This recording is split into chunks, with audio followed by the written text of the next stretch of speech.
নমস্কার বন্ধুরা, আপনাদের আরো একবার স্বাগত জানাই পাবলিক ভিউ কলকাতাতে।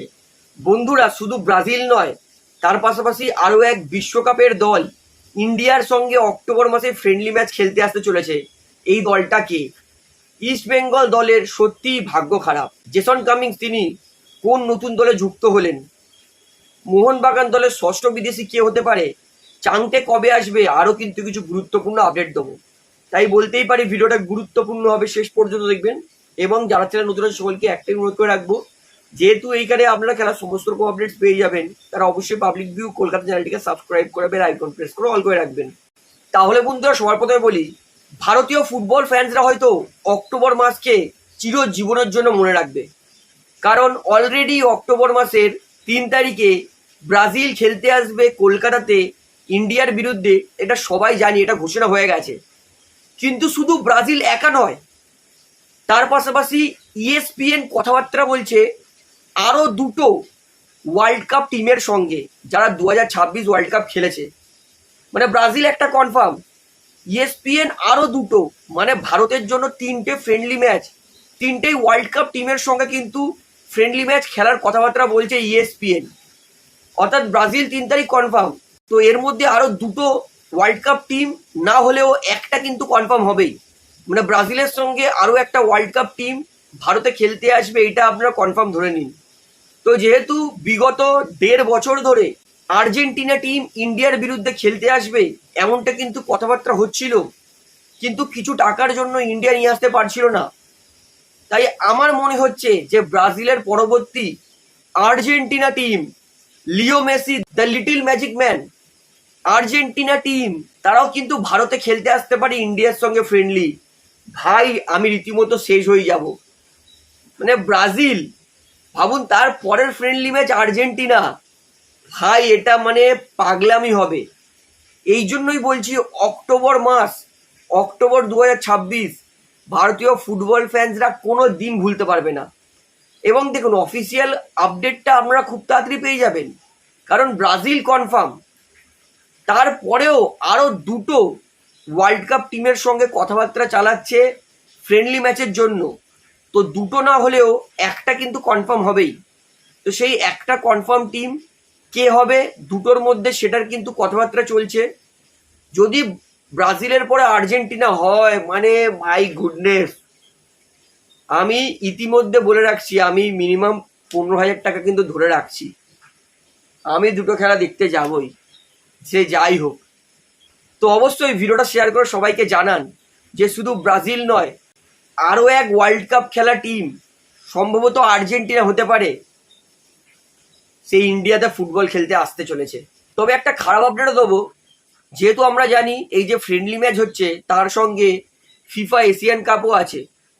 তো বলে রাখি, যেহেতু একসঙ্গে দুটো টিম পাঠানো অসম্ভব, এবং আমি আগেও বলে দিয়েছি যে আন্ডার 20 টিম কোনোদিন গ্রাহ্যই করবে না ফিফা।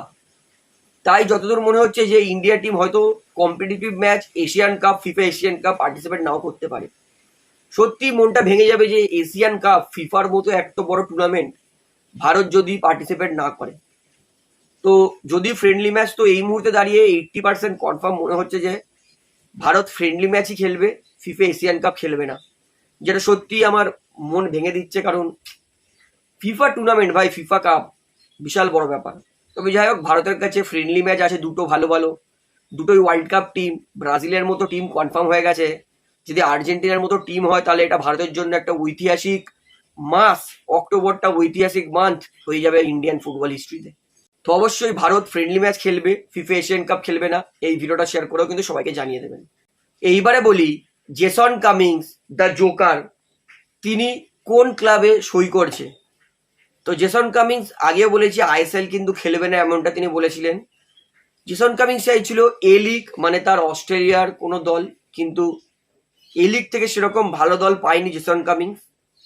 তবে জেসন কামিংস তিনি ভিয়েতনামের ভালো ক্লাব পেয়েছেন, হোচিমিন সিটি এফসি। তো হোচিমিন সিটি এফসিতে কিন্তু জেসন কামিংস প্রায় ডিল সই হয়ে গেছে। মানে 90% কনফার্ম যে জেসন কামিংস তিনি ভিয়েতনাম লিগেই খেলতে যাচ্ছেন, হোচিমিন সিটি এফসিতে। তো জেসন কামিংসকে বেস্ট অফ লাক। আশা করবো যে তিনি তার ফিউচারে আরো ভালো ফুটবল খেলবেন। এইবারে লালেং জোয়ালা ছাংটেকে নিয়ে আপডেট দিই। আমাকে বহুদিন ধরে জিজ্ঞেস করছে যে ছাংটে কবে আসবে। আমি আপনাদেরকে আগেও বলেছিলাম যে এই সপ্তাহের মধ্যে চলে আসবে। তো ফাইনালি কালকেরে মানে টুমরো 13 তারিখ দুপুর 1টার সময় লালেংজোলা ছাংটে কলকাতা বিমানবন্দরে পা রাখবে। অবশ্যই মোহনবাগান ফ্যান্স রিকোয়েস্ট করবো ছাংটেকে রিসিভ করতে যাবেন, যথেষ্ট ভালো প্লেয়ার।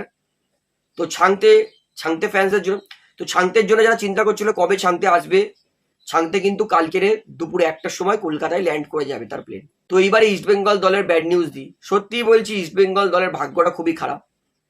অলরেডি ইস্টবেঙ্গল দলের একমাত্র সেন্টার ব্যাক বিদেশি ন্যাচো মনসাল, তিনি ACL2 খেলতে পারবে না, এটা আমি আগেই বলে দিয়েছি।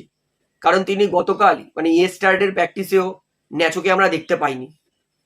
তো আমি আগে বলেছিলাম যে এফিয়ং এনসেঙ্গুসি তিনি কিন্তু ACL ম্যাচের আগে আসতে পারবেন না। তো সেটাও একবার কনফার্ম করছি, এনসেঙ্গুসি আজকেও কিন্তু আসেনি। অর্থাৎ ইস্টবেঙ্গল দলকে মাত্র 3টে ফরেনার, রাশিদ, আপনার রেমিরেস আর ইনকোমেডিস, এই 3টে বিদেশি নিয়েই কিন্তু ACL2 কোয়ালিফিকেশন এত গুরুত্বপূর্ণ ম্যাচ খেলতে হবে। কারণ ইস্টবেঙ্গল এখনো পর্যন্ত কিন্তু মানে ইস্টবেঙ্গলের ম্যানস টিম এখনো ACL2তে কোনোদিন যোগ্যতা অর্জন করতে পারেনি। এর আগের একবার সুযোগ পেয়েছিল কিন্তু তারা কোয়ালিফিকেশন ম্যাচ হেরে গেছিল। তবে আমি চাইবো, প্রে করবো যেন ইস্টবেঙ্গল আজকের ম্যাচটা জিতুক, ACL2 খেলুক, সেখানে ভালো ভালো কম্পিটিশন দল পড়বে, সেখানে কিন্তু অনেকটা এক্সপিরিয়েন্স গেদার করতে পারবে ইস্টবেঙ্গল। তবে সত্যি ব্যাড লাগ ইস্টবেঙ্গল দলের জন্য, কারণ এত গুরুত্বপূর্ণ ম্যাচের আগে একটা ভালো বিদেশি সে চোট খেয়ে গেছে, বিদেশি স্ট্রাইকার সে কিন্তু উপস্থিত নেই।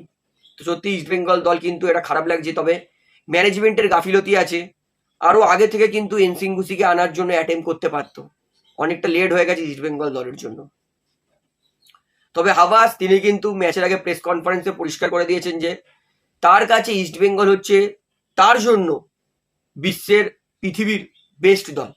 তিনি বলছেন যে আমার কাছে ইস্টবেঙ্গল বেস্ট দল, আমার পুরোপুরি ভরসা আছে, আমার ছেলেদের মধ্যে আত্মবিশ্বাস আছে যে আমরা ম্যাচটা জিততে পারবো, আমরা আমাদের সেরা দেবো।